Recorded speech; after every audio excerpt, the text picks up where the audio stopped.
I want to thank Alexandria for her leadership on this enormously important issue and reiterate the point that she made. Change is not going to take place from there on down. Change is going to take place from the grassroots on up. That's right.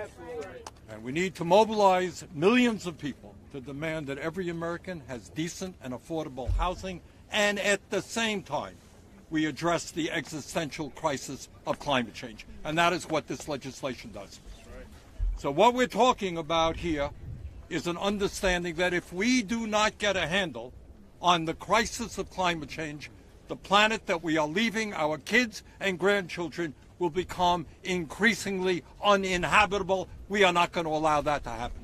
Right.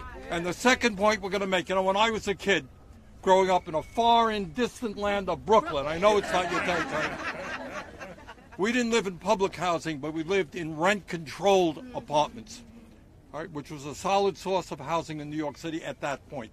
$75 a month is what we paid.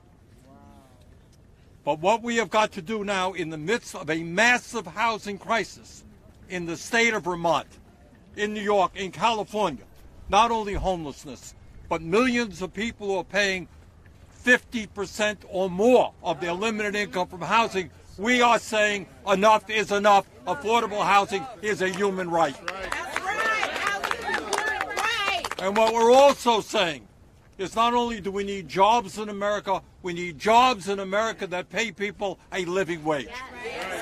So the good news and what Alexandria has done, what everybody here has done, what we have done together is put together a piece of legislation that addresses some of the major crises in America. We're going to stand up and transform our energy system and create sustainable housing not based on fossil fuel. That's right. We are going to provide decent, quality, affordable housing for millions of Americans. And at the same time, we're going to create good-paying union jobs. That is a win-win-win situation. Let's pass this legislation. Thank you all very much.